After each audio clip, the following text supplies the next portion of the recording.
यीशु ने यहूदियों से कहा, जीवन की रोटी मैं हूँ। जो मेरे पास आता है वह कभी भूखा ना होगा और जो मुझ पर विश्वास करता है वह कभी प्यासा ना होगा। जो स्वर्ग से रोटी आया था वह एक व्यक्ति था और वह व्यक्ति तृत्व परमेश्वर की दूसरी व्यक्ति यीशु मसीह परमेश्वर का पुत्र था।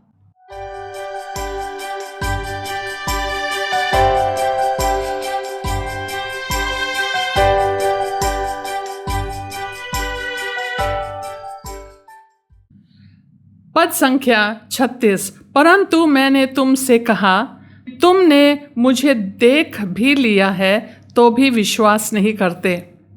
जो कुछ पिता मुझे देता है वह सब मेरे पास आएगा और जो कोई मेरे पास आएगा उसे मैं कभी ना निकालूंगा। यीशु मसीह यह कह रहे हैं कि पहली बात कि कोई मेरे पास आ ही नहीं सकता जब तक पिता हमें देगा नहीं। जो कुछ पिता मुझे देता है वह सब मेरे पास आएगा। कहने का अर्थ यह है कि अगर पिता ने तुम्हें यीशु के पास आकर्षित किया, उनके पास लेके आए, तो आप परमेश्वर ने तुम्हें चुना है और एक तरफ से तुम्हारा चुनाव है पिता परमेश्वर की तरफ से, और तभी आप यीशु के पास आ पाएंगे। और फिर उसी पद में कहता है, और जो कोई मेरे पास आएगा उसे मैं कभी ना निकालूंगा। तो यहाँ पे दो प्रतिक्रिया हैं। पिता का प्रतिक्रिया यह है कि वह तुम्हें चुन चुका है, लेकिन यहाँ लिखा है लेकिन उनमें से जो कोई मेरे पास आएगा। ऐसा नहीं है कि पिता चाहता है कि सब लोग सत्य को पाए और यीशु के पास आए, लेकिन कितने लोग आते हैं, कितने लोग उनको स्वीकारते हैं। कोई ज़बरदस्ती नहीं है। यहाँ पे आपका निजी भी चुनाव लागू होगा। आपको भी यीशु मसीह को चुनना होगा।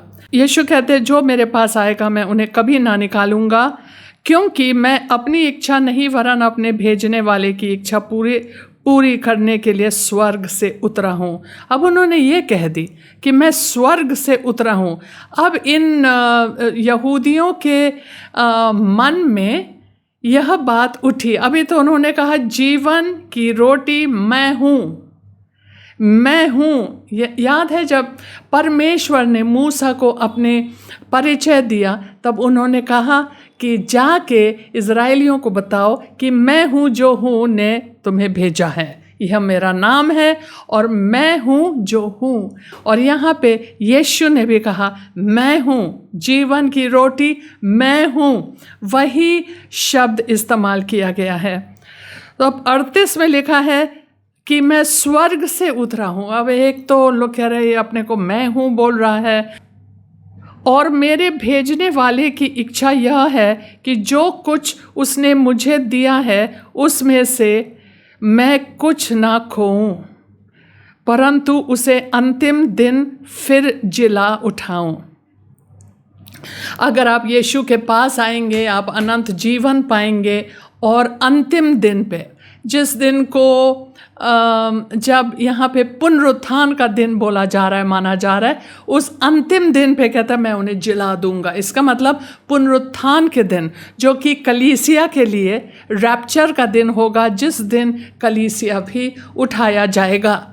पौलुस के अनुसार उन्होंने कहा, सबसे पहले जो लोग यीशु मसीह में विश्वास करते हुए मर चुके हैं, पहले उनका पुनरुत्थान होगा, और उसके बाद जो लोग जीवित हैं और वह नहीं मरेंगे, वह लोग पलक झपकते हुए बदल जाएंगे और फिर उठाए जाएंगे।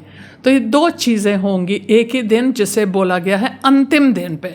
अंतिम दिन नहीं है, उसके बाद भी यह दुनिया चलती रहेगी, लेकिन कलीसिया का अंतिम दिन है। क्योंकि मेरे पिता की इच्छा यह है कि जो कोई पुत्र को देखे और उस पर विश्वास करें वह अनंत जीवन पाएं, और मैं उसे अंतिम दिन फिर जिला उठाऊंगा। अब यहाँ पे बताया जा रहा है, अभी तो उन्होंने केवल कहा कि पिता चाहता है कि जो कोई पुत्र को देखें और उन पे विश्वास करें, मतलब अगर हम यीशु को देखते हैं और उसको पहचानते हैं कि हाँ, ये वास्तव में संसार का, जगत का उद्धार करता है, और हम उनके ऊपर अपना विश्वास रखते हैं, तो फिर वह अनंत जीवन पाएगा और मैं उसे अंतिम दिन फिर जिला उठाऊंगा। इसीलिए यहूदी उस पर कुड़कुड़ाने लगे, क्योंकि उसने कहा था, जो रोटी स्वर्ग से उतरी वह मैं हूँ। दो चीज़ से इरिटेट हो गए, मैं हूँ और तो स्वर्ग से उतरा है, तो यहाँ गलील का है। वो लोग नहीं समझते थे कि जो उतर के आएगा, जो उद्धार करता मसीह आएगा, वह एक कुंवारी से जन्मेगा। यह शाया ने कह दिया था, और ये लोग अपने पवित्र शास्त्र को, सारे भविष्यवाणियों को पढ़ते रहते थे। उसके बावजूद उन लोग को ये नहीं पता था कि यह स्त्री से जन्मेगा, कुंवारी से जन्मेगा, ये नहीं जानते थे। बेथलेहम में जन्मेगा, क्या वो कहीं से सडनली टपक तो नहीं गया, वो जन्म लिया। जैसे एक मनुष्य दुनिया में आता है, वैसे उनका जन्म हुआ है। तो उन लोग कह रहे हैं, कुड़कुड़ाने लगे, कहने लगे, क्या यह यूसुफ का पुत्र यीशु नहीं, जिसके माता पिता को हम जानते हैं?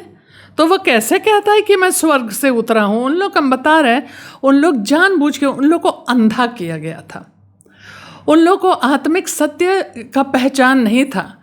पढ़ रहे हैं, वो कैसे कहते हैं वो स्वर्ग से उतरा है? 43। यीशु ने उनको उत्तर दिया, आपस में मत कुड़कुड़ाओ।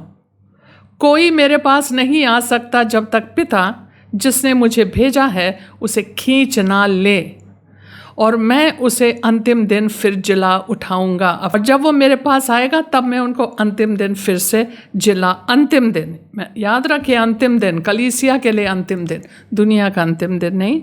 भविष्य वक्ताओं के लेखों में यह लिखा है, वे सब परमेश्वर की ओर से सिखाए हुए होंगे। जिस किसी ने पिता, या तो ये परमेश्वर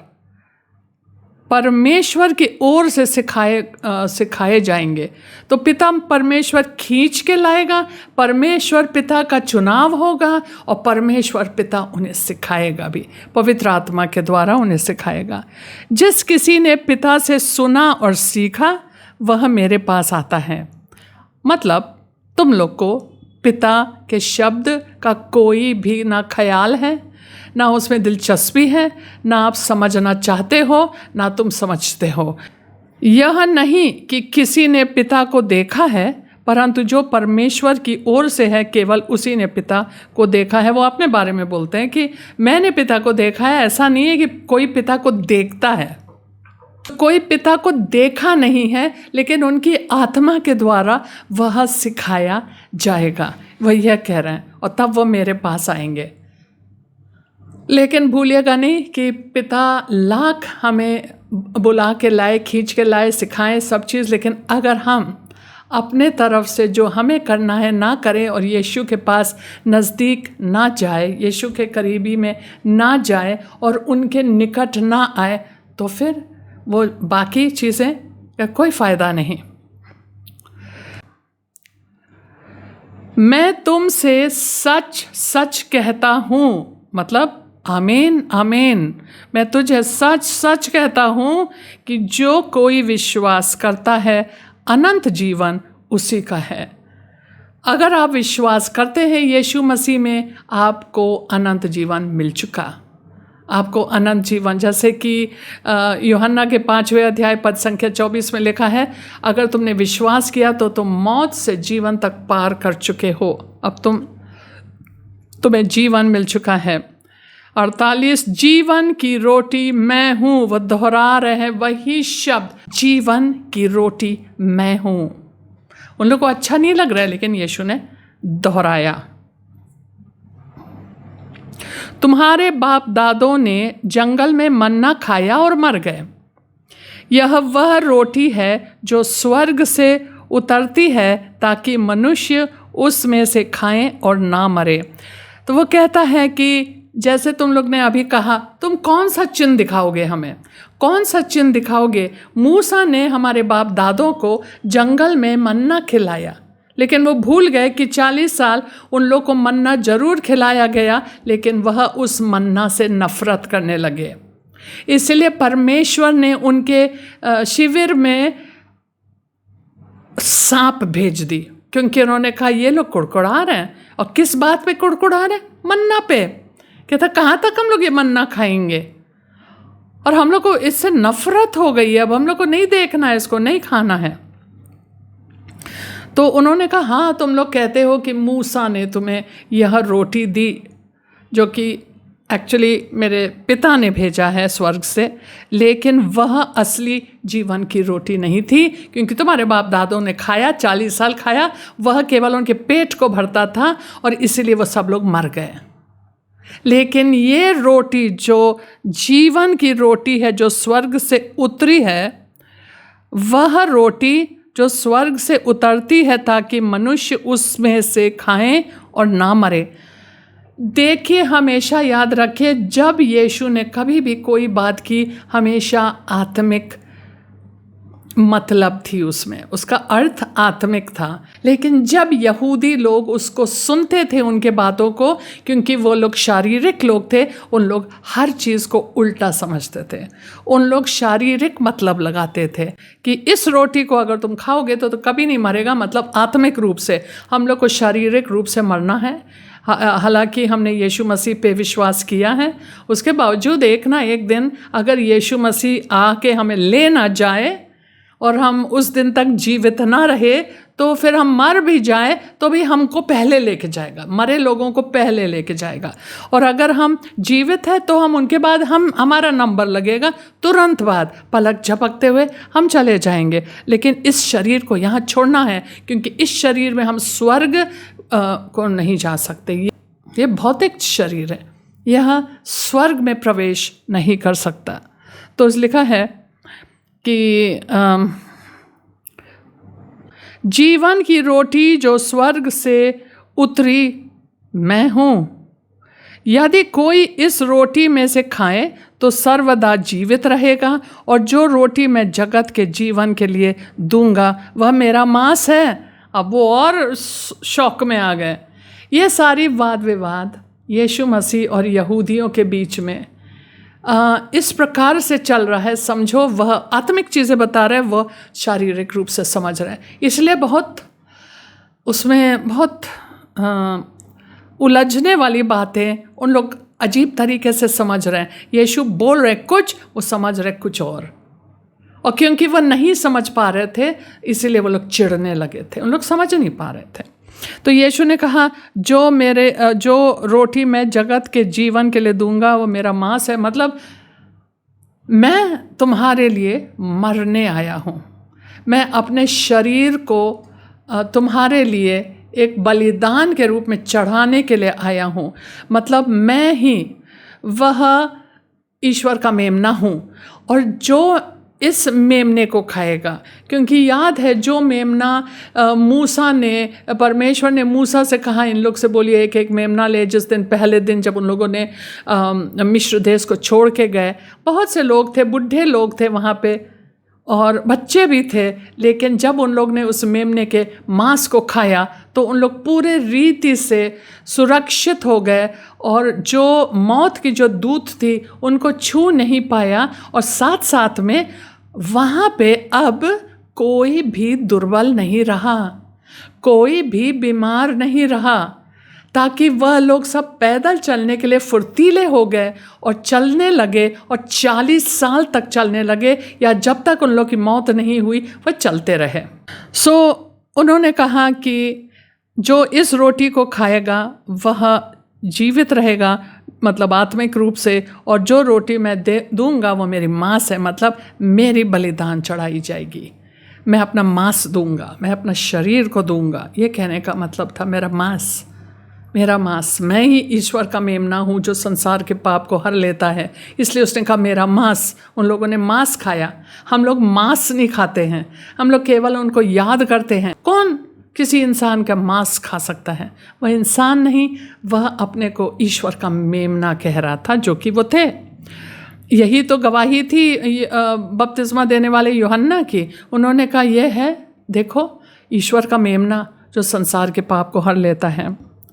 इस पर यहूदी यह कहकर आपस में झगड़ने लगे, यह मनुष्य कैसे हमें अपना मांस खाने को दे सकता है।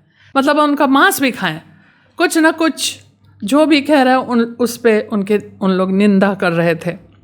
यीशु ने उनसे कहा, मैं तुमसे सच सच कहता हूँ कि जब तक तुम अब यीशु ने कहा, हाँ वो कुड़कुड़ा रहे, थोड़ा और ज़्यादा जोर दिया, और यीशु ने उनसे कहा, मैं तुमसे सच सच कहता हूँ कि जब तक तुम मनुष्य के पुत्र का मांस ना खाओ और उसका लहू ना पियो, तुम में जीवन नहीं। अब यीशु मसीह ने सारे हदें पार कर दी। अब वो कह रहे मांस भी खाना होगा, मेरा लहू भी पीना होगा। आपको पता है कि लेव्य व्यवस्था के 23 अध्याय में लिखा है कि किसी जंतु का जो जान है ना, वो उसके लहू में है। इसलिए लहू खाना पीना या लहू मांस में अगर शामिल है तो उसको लहू के साथ खाना मना है, खाना मना है। तो यहाँ पे उनको बोला जा रहा है, तुम्हें हमारा मांस भी खाना होगा, तुम्हें मेरे लहू भी पीना होगा। वो लोग समझ नहीं पाए यीशु क्या कह रहे हैं कि मैं अपना लहू तुम्हारे लिए बहाऊंगा, मैं तुम्हारे अपने मांस को तुम्हारे लिए चढ़ाऊंगा। यीशु की क्या बुरी हाल हो गई। वो सच में ऐसे लग रहा था कि कोई कसाई के दुकान में कोई जानवर टंगा है, इस तरीके से मारा गया, ऐसा मारा गया। मांस का टुकड़ा ही तो लग रहा था, लेकिन वो क्या कर रहे थे, उन्होंने अपनी मांस को दे दी। वह मनुष्य की तरह यशाया 52 में लिखा है कि वह किसी मनुष्य की तरह भी नहीं लग रहे थे। किस तरीके से उनका हालत बनाई गई थी। ईश्वर का मेमना। तो वो कहता है, जो मेरा मांस खाता और मेरा लहू पीता है, अनंत जीवन उसी का है, और मैं उसे अंतिम दिन फिर जला उठाऊंगा। वह कह रहे थे कि मेरा मांस, मेरा शरीर और मेरा लहू तुम्हारे लिए बहाया जाएगा, मेरा मांस तेरे लिए तोड़ा जाएगा, और मैं अपना बलिदान चढ़ाऊंगा तुम्हारे लिए, क्योंकि ईश्वर का मेमना मैं हूँ। हमें उनको स्मरण करना है, हमें उनके किए हुए कार्य को जो क्रूस पे किया उसको पहचानना है कि यह ईश्वर का मेमना है, और उनके किए हुए कार्यों को जो उन्होंने क्रूस पे किया उस पर विश्वास करना है, और हम अनंत जीवन पाएंगे, और हम उन्हीं के चलाए चलेंगे। और अंतिम दिन पे, जो कि इस कलीसिया का अंतिम दिन, जो कि पुनरुत्थान का दिन है, उस दिन वो हमें भी जलाएगा, ये कह रहे हैं। क्योंकि यहाँ पे लिखा है 55 में, क्योंकि मेरा मांस वास्तव में खाने की वस्तु है और मेरा लहू वास्तव में पीने की वस्तु है। तो अगर हम ये 54 और 55 को ले, मेरा मांस जो खाएगा, मेरा लहू जो पिएगा, उसे अनंत जीवन। अगर हम 40 पद में वापस जाएं, जहाँ उन्होंने कहा, क्योंकि मेरे पिता की इच्छा यह है कि जो कोई पुत्र को देख और उस पर विश्वास करें, वह अनंत जीवन पाएगा, और मैं अंतिम दिन पर उसे जिला उठाऊंगा। वही चीज़ बोल रहे हैं। वो ये नहीं कह रहे कि कुछ खाएंगे, पिएंगे, लहू पिएंगे, ये सब नहीं है, लेकिन वो कहने का तरीका, और कि हम मेमना मैं हूँ, मैं आया हूँ तुम्हें बचाने, मैं मसीहा हूँ। लेकिन वो कह रहा है कि अगर तुमने मेरे ऊपर विश्वास किया, जब हमें देखा, तुम एक दिन देखोगे ना, मैं क्रूस पर लटका हूँ, तुम देखोगे उस चीज़ को, तब हमारे जो मैंने किए हुए कार्य किया है, मैं मरा हूँ तुम्हारे लिए, उस पर विश्वास करोगे तो जीवन पाएगा, अनंत जीवन पाएगा, और आखिरी दिन पे मैं तुम्हें ज़रूर याद करूँगा, मैं तुझे जिलाऊँगा। Praise God. क्योंकि मेरा मांस वास्तव में खाने की वस्तु और मेरा लहू वास्तव में पीने की वस्तु है। जो मेरा मांस खाता और मेरा लहू पीता है, वह लोग बर्दाश्त नहीं कर पा रहे थे इन सब बातों को। जो मेरा मांस खाता है और मेरा लहू पीता है, वह मुझ में स्थिर बना रहता है और मैं उसमें। हमेशा याद रखिए कि वह यह कह रहे हैं कि मेरा पिता की इच्छा है कि जो कोई पुत्र को देखे और उस पर विश्वास करे। मांस को खाना, लहू को पीना का अर्थ वो है। तब तुम्हें अनंत जीवन मिलेगा और तब तुम आखिरी दिन पे जलाए जाओगे। तुम मेरे में स्थिर रहोगे और मैं उसमें। यीशु हम में रहेगा और हम यीशु में रहेंगे।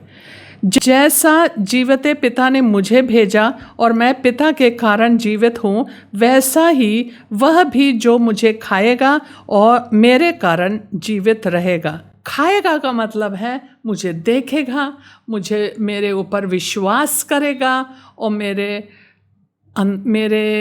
मुझ में स्थिर रहेगा और मैं उसमें रहूँगा, तो वह मनुष्य जीवित रहेगा। जो रोटी स्वर्ग से उतरी यही है, जो रोटी स्वर्ग से उतरी यही है। उस रोटी के समान नहीं जिसे बाप दादों ने खाया और मर गए। जो कोई यह रोटी खाएगा वह सर्वदा जीवित रहेगा। क्या करोगे? शुरुआत में उन्होंने यही प्रश्न पूछे। यीशु ने कहा मेरे ऊपर विश्वास करो, यही पिता की इच्छा है। तो कहते हैं तो आप क्या करोगे? कौन सा चिन्ह दिखाओगे कि हम आपके ऊपर विश्वास करें? और उनको थोड़ा सा इशारा भी दे रहे हैं। मूसा ने सब लोगों को खिलाया, 40 साल खिलाया, तुम क्या करोगे? कितने साल खिलाओगे? ज़िंदगी भर खिलाओगे कि नहीं खिलाओगे? क्या क्या दोगे? ये सब बताओ तो विश्वास किया जाए। अरे ऐसे थोमा से भी आगे थे, पहले हमें दिखाओ, चिन्ह दिखाओ, खिलाओ पिलाओ, सब चीज़ दो, है ना। बहुत से लोग ऐसे होते हैं, नकली वाले, फर्जी वाले शिष्य होते हैं। लगते हैं जैसे खोजी हैं, खोजी कहीं से नहीं है। वह लोग अपने ही आवश्यकता को पूरे करने के लिए चर्च में आते हैं, प्रार्थना करवाते हैं, थोड़े दिन के लिए विश्वास भी करते हैं और फिर निकल बनते हैं। वो कहते हैं हाँ कुछ नहीं मिला, हाँ उस बार चंगाई मिली, इस बार नहीं मिली, उस बार ये हुआ, लेकिन फिर उसके बाद फिर ये सब प्रॉब्लम्स आ गई हमें, और वो लोग छोड़ देते हैं। हमने कई लोगों को देखा ऐसे, लगते क्या विश्वासी, क्या विश्वासी, ओहो क्या यीशु से प्रेम करते हैं, उपवास रखते हैं, प्रार्थना करते हैं, बपतिस्मा ले चुके हैं, सब चीज़ अपने मर्जी से। लेकिन जैसे उन लोग का काम बन गया, कहानी ख़त्म, यीशु ख़त्म, यीशु को भूल गए, सारी बातें भूल गए जो सीखा। ये बातें उसने कफरनहूम के एक आराधनालय में उपदेश देते समय कही। फर्जी और असली। यीशु ये कहना चाह रहा है मैं हूँ रोटी, ठीक है, मेरे पास आओ, मेरे पास आओ। अर्थ ये है कि अगर तुम चर्च आ रहे हो, प्रभु के पास आ रहे हो, उनके वास्ते आओ, क्योंकि वही यीशु ने क्या कहा, सबसे पहले स्वर्ग के राज्य के खोज में और उसकी धार्मिकता के खोज में बने रहो, और बाकी चीज़ें जो तुम चाहते हो सब तुम्हें मिल जाएगी। और मैं यह नहीं कह रही हूँ कि जब आप चर्च आओ तो आपको सब कुछ मिलेगा। अगर तुम यीशु को खोजोगे तो आप पूरे यीशु यीशु यीशु यीशु, हमें ये मिलेगा, हमें वो मिलेगा, जब तक यीशु यीशु के जाप लगाते रहेंगे सब कुछ मिलेगा, यीशु यीशु यीशु। वो लोग भी फर्जी होते हैं, बहुत से लोग। हम नहीं कह रहे हैं कि यीशु के पीछे इसलिए हो लो कि तब सब कुछ मिलेगा। तब सब कुछ को भूल जाओ, कि हम स्वर्ग के राज्य में जुट जाएं ताकि हमें सब कुछ मिल जाए। परमेश्वर आपका हृदय को जानता है, तुम परमेश्वर को मूर्ख कभी नहीं बना सकते हो, कभी नहीं। यीशु जानता है हर एक इंसान को। पद संख्या 60। उसके चेलों में से बहुतों ने यह सुनकर कहा यह कठोर बात है, इसे कौन सुन सकता है। यीशु ने अपने मन में यह जानकर कि मेरे चेले आपस में इस बात पर कुड़कुड़ाते हैं, उसने पूछा क्या इस बात में तुम्हें ठोकर लगती है। यीशु जानते थे कि इन लोग को ये बात बड़ा उटपटांग लग रहा है, बड़ा कठोर लग रहा है। वो कह रहे तुम ठोकर खाए हो मेरे बातों के वजह से, जो मैंने कहा। यीशु मसीह इस तरीके से बोलते थे कि जो फर्जी लोग हैं वैसे ही कट लें। बहुत से पास्टर्स हैं चाहते हैं कि सब लोग मेरे चर्च में बने रहे, इसलिए सब लोग मीठी मीठी बातें, कभी ऐसी चीज़ें ना बोलना कि कोई चिढ़ जाए, उनको ठेस पड़े और वो निकल जाए। ठेस पड़ने दो, पहले उनको सुसमाचार कायदे से सुना दो कि आखिरी दिन पे कह ना पाए कि हमने सुना नहीं। 62, यदि तुम मनुष्य के पुत्र को जहाँ वह पहले था वहाँ ऊपर जाते देखोगे तो क्या होगा? आत्मा तो जीवनदायक है, शरीर से कुछ लाभ नहीं। जो बातें मैंने तुमसे कही हैं वे आत्मा है और जीवन भी है। तो उनको ये बता रहे कि तुम लोग बहुत शारीरिक हो भैया, बहुत भौतिक टाइप के हो और शरीर से कोई लाभ नहीं होता। तुम शारीरिक हो लेकिन तुम्हें कोई लाभ नहीं होगा। जो शारीरिक होता है वहाँ मौत होता है, लेकिन जो आत्मिक होता है और आत्मा पे चलता है वहाँ जीवन और शांति होती है। कहते हैं मेरे शब्द आत्मा होते हैं और आत्मा होता है और जीवन होता है। तो वही वो कह रहा है कि मेरे शब्द जो हैं आत्मा है और जीवन है। परंतु तुम में से कुछ ऐसे हो जो विश्वास नहीं करते, क्योंकि यीशु पहले ही से जानता था कि जो विश्वास नहीं करते वे कौन हैं और कौन मुझे पकड़वाएगा, वो भी जानता है। और उसने कहा, इसीलिए मैंने तुमसे कहा था कि जब तक किसी को पिता की ओर से यह वरदान ना दिया जाए तब तक वह मेरे पास नहीं आ सकता। आई थिंक तीसरे बार बोल दिया इसने कि पिता बुलाएगा तब तुम खींचते हुए आ जाओगे। इस पर उसके चेलों में से बहुत से उल्टे फिर गए और उसके बाद उसके साथ ना चले। सो बहुत सारे लोग जो डबल रोटी वाले, रोटी मछली वाले, हमें ये चाहिए वो चाहिए, गाड़ी चाहिए, घोड़ा चाहिए, नौकरी चाहिए, बहू चाहिए, वो वाले है ना, हमें चंगाई चाहिए और हमें छुटकारा भी चाहिए। अच्छी चीज़ें हैं, सब अच्छी चीज़ें हैं। आपको छुटकारा और चंगाई, प्रेज गॉड, मिलना चाहिए, लेकिन उसके बाद बस काम बन गया, निकल गए। जैसे मैंने कहा, हम इतने लोग को जानते हैं, ऐसे ऐसे चंगाइयाँ मिली, ऐसे ऐसे चंगाइयाँ अगर मैं होती हूँ कि छोड़ती ना, तब यीशु ने अपने 12 में से कहा, क्या तुम भी चले जाना चाहते हो? शमौन पतरस ने उसको उत्तर दिया, हे प्रभु, हम किसके पास जाएं? अनंत जीवन की बातें तो तेरे ही पास है। हालेलुया। और हमने विश्वास किया और जान गए कि परमेश्वर का पवित्र जन तू ही है, तो मैं किधर जाऊं?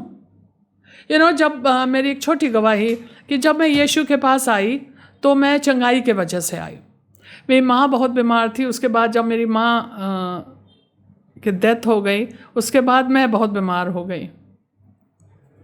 तो किस कारण से मैं आई प्रभु के पास? ऐसा लगता है कि ये रोगों के वजह से आई मैं, लेकिन चंगाई नहीं मिली। लेकिन जब मैं वचन पढ़ने लगी तो मेरे अंदर यही भावनाएं थी कि अब मैं जाऊं तो कहाँ जाऊं? सच में यही है यीशु मसीह। हम इसी से प्रेम करते हैं, भले चंगाई मिले ना मिले, कुछ ना मिले, भैया हमें तो अनंत जीवन चाहिए।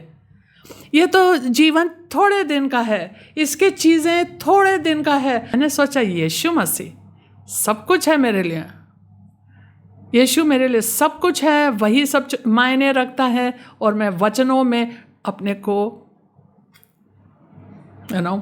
उसी से वचनों से हम अपने को भरते गए रात और दिन। मैंने यही कहा, अच्छा मैं कुछ नहीं मिला, ठीक है, बाइबल तो बताती है कि विश्वास से मांगोगे मिलेगा, इसका मतलब मेरा विश्वास में कोई घटी है, तो मैं वचन के द्वारा विश्वास बढ़ाती गई। लेकिन मेरे मन में एक बार भी, प्रेज द लॉर्ड, एक बार भी नहीं आया कि यीशु को छोड़ के चले जाए, यहाँ से कुछ नहीं पाएंगे हम, कभी नहीं। कहाँ जाएं? सही में यही बात थी, कहाँ जाएं? परमेश्वर के पुत्र आप हो, कहाँ जाए? पतरस ने कहा, हम जान गए परमेश्वर का पवित्र जन तू ही है। यीशु ने उन्हें उत्तर दिया, क्या मैंने तुम 12 को नहीं चुना? तो भी तुम में से एक व्यक्ति शैतान है। यह उसने शमौन इस्करियोती के पुत्र यहूदा के विषय में कहा था, क्योंकि वही जो 12 में से एक था उसे पकड़वाने को था। हालेलुया। Thank you Lord. पिता परमेश्वर, धन्यवाद देते हैं कि आपने हमें चुना। प्रार्थना करते हैं कि प्रभु आपका बुलावा हर एक भाई बहन जो इस वचन को सुन रहे हैं, प्रभु आपका बुलावा उनके पास आए, ताकि वह आपके वचन को सुने और यीशु पर विश्वास करें और जानने पाए कि हम जब यीशु पे विश्वास करेंगे, जिसको मैंने देखा है क्रूस पे लटका हुआ है, यही मेरा ईश्वर का मेमना, यही है, यही मेरा उद्धार करता है, तो जब वो पहचानने पाए प्रभु, आपकी आत्मा के द्वारा हम प्रार्थना करते, जो इस वचन को सुनते हैं प्रभु, जो इस बात को सुन रहे हैं प्रभु, हर एक को वह वरदान दे कि वह यीशु को जाने, उसके बलिदान को समझे और उनके ऊपर विश्वास करें और अनंत जीवन पाएं। सच में आपका वचन, आपके शब्द जीवन और आत्मा है, और यह हम केवल आपके ही होठों से सुन सकते हैं। इसलिए हम और कहीं नहीं जाना चाहते हैं, क्योंकि आपके शब्द हमारे लिए चिकित्सा है, आपका शब्द हमारे लिए उद्धार है, आपके शब्द हमारे लिए जीवन है, आपके शब्द हमारे लिए औषधि है। इसलिए पिता, हम इस वचन के लिए आज हम बहुत बहुत धन्यवाद देते हैं कि शैतान इसको चुराने ना पाए किसी के दिल से। जो आज हमने सुना है वो हम उसको पकड़ के थाम ले, ताकि आखिरी दिन पे हम भी जिलाए जाएं और यीशु के साथ यहाँ से निकाले जाएं। ये प्रार्थना हम यीशु के नाम से मांगते हैं, आमीन। हालेलुया। आप सबको जय मसीह।